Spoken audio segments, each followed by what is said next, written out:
She won't tell you why she's drifting away, but the truth is, it started the moment you broke these 4 invisible rules. You think she's pulling back because of something she's going through, or maybe she just changed her mind, but the truth is harsher. There are hidden behaviors that scream weakness louder than words, and the second she senses them, she begins to detach. Not because she's cruel, but because you've lost gravity, you've lost that quiet, unshakable presence that makes a man magnetic. And here's what stings.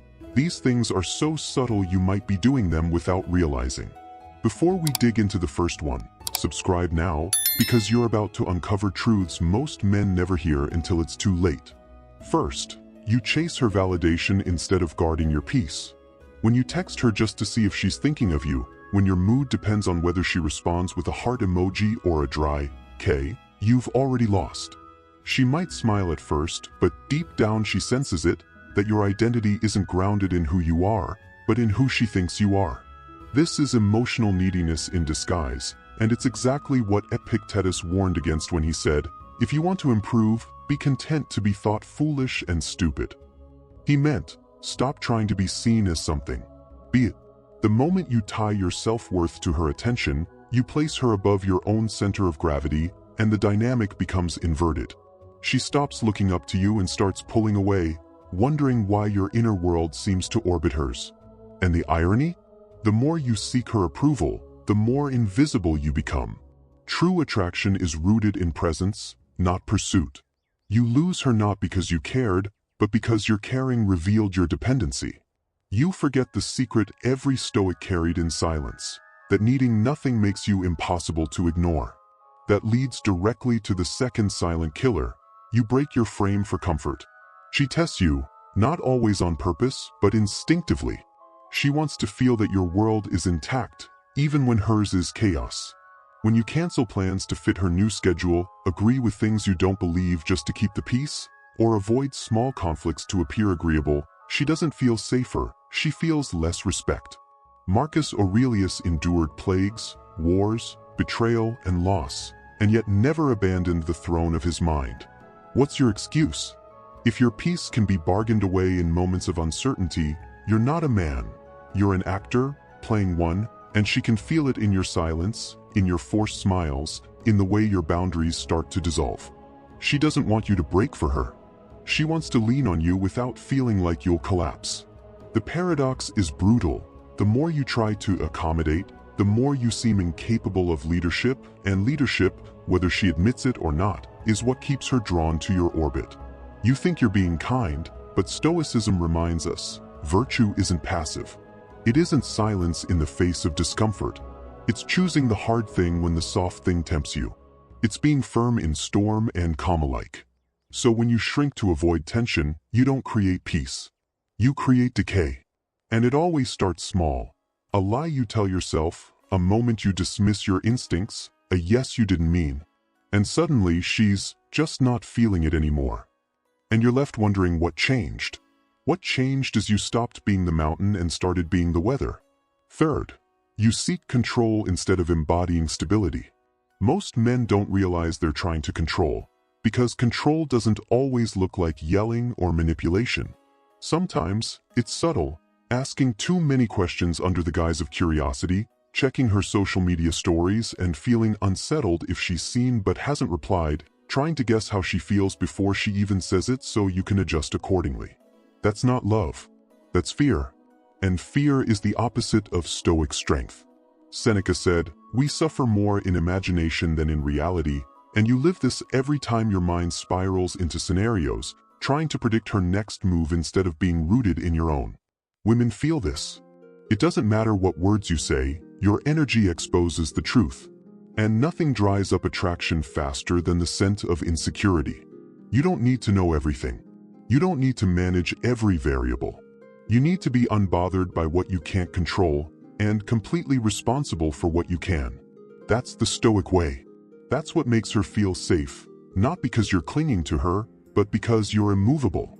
This is the kind of strength that doesn't raise its voice. It doesn't chase. It doesn't demand. It exists, and that's enough. She doesn't want perfection. She wants the feeling that even if everything went sideways, you'd still be there, unchanged, calm, present. But instead, most men spiral at the first sign of unpredictability. She texts a little less, and suddenly you're rethinking the entire relationship. You can't even hold your center when things are slightly uncertain. So how will you protect her when life actually gets hard? This is the quiet test, and most men fail it without even knowing they were being tested. Which brings us to the fourth, and maybe the most fatal mistake of all. You let your emotions dictate your identity. When you feel rejected, you become colder. When you feel adored, you become overinvested. You're not living by principle, you're reacting. You're not leading your life, you're just responding to external temperature. This is the antithesis of Stoicism, which says again and again, your character is yours. No one can take it unless you give it away. But too many men hand it over like a business card, rewriting themselves based on how they think it will land. You feel powerful when she likes you and powerless when she pulls back. And she sees it even if she can't name it. And it makes her feel like she has to steer, because you clearly don't know how to hold your lane. Here's the secret no one tells you. Your emotions aren't the enemy, but your lack of discipline around them is. Aurelius wrote every morning not to suppress his emotions, but to train them. To remind himself of who he wanted to be before the day tested him. You don't rise to the level of your feelings. You rise, or fall, to the level of your preparation. So if you're confused why she's losing interest, ask yourself this. Did you build yourself before you met her? Or did you start building your identity around her presence? Because that's what this comes down to, not tactics, not tricks, not texting rules or dating hacks, but self-governance. Stoicism isn't about pretending to be emotionless. It's about not being ruled. Not by her attention. Not by your fears. Not by the ever-changing tides of modern dating. You don't win her by chasing her. You attract her by becoming someone who doesn't need to chase.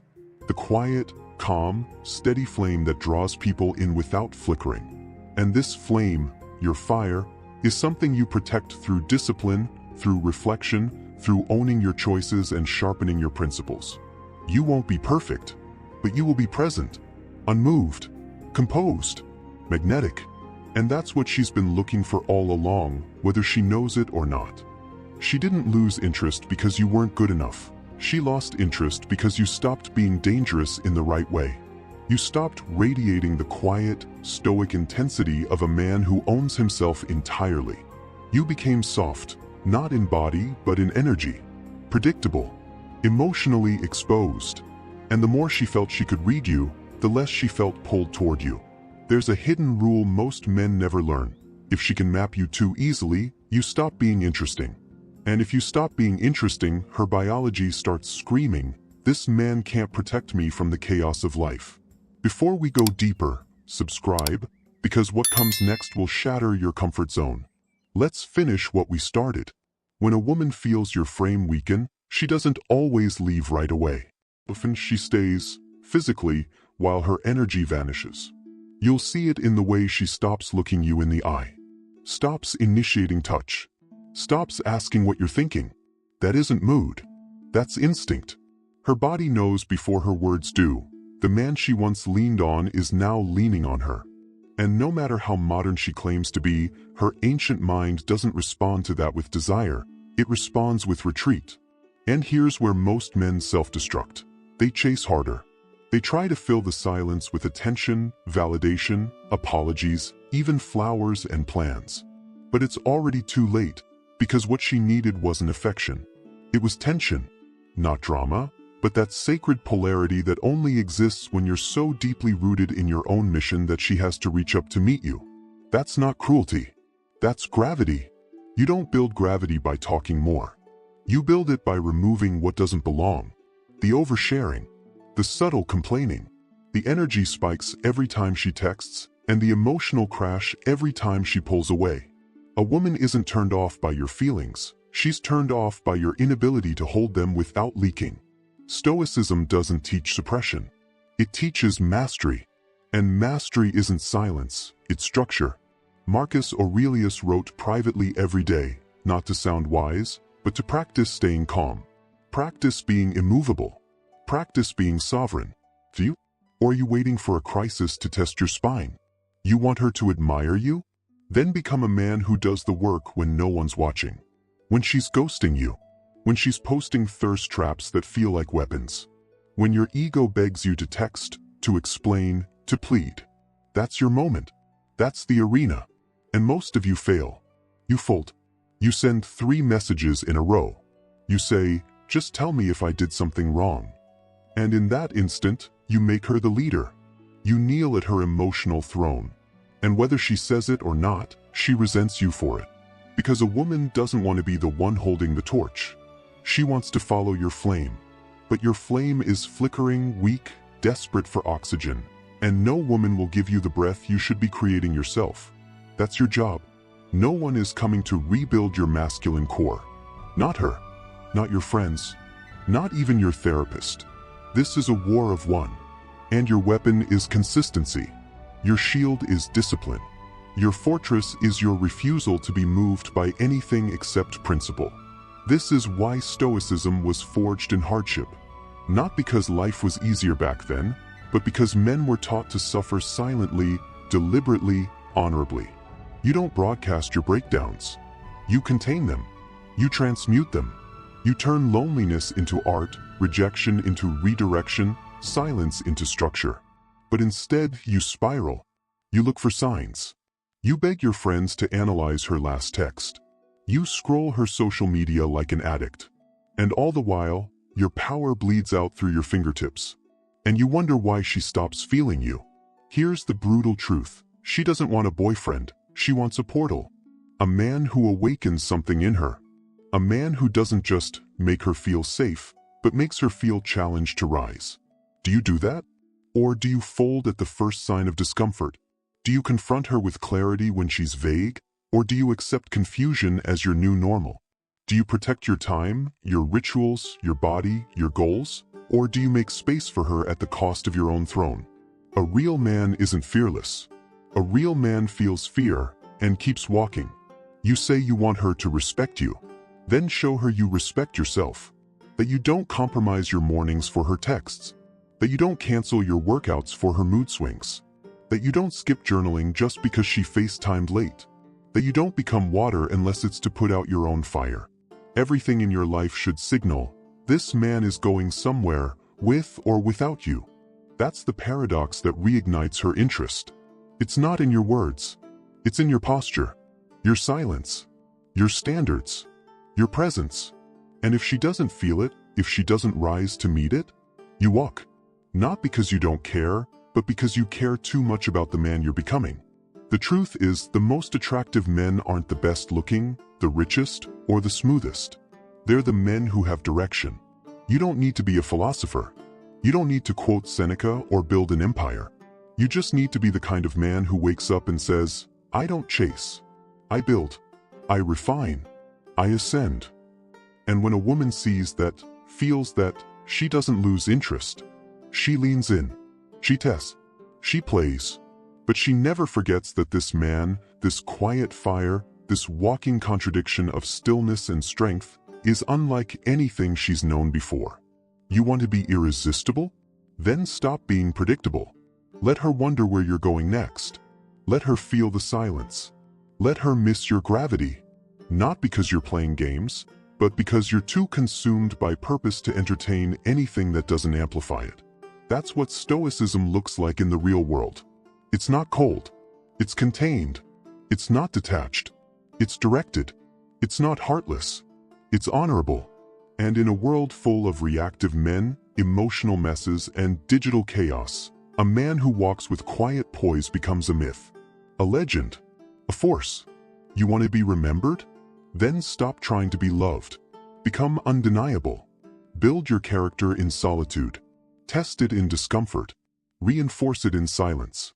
And the next time she drifts away, you won't panic. You'll nod. You'll breathe. You'll whisper the ancient words of the Stoics. Amor fati. Love of fate. Let her go.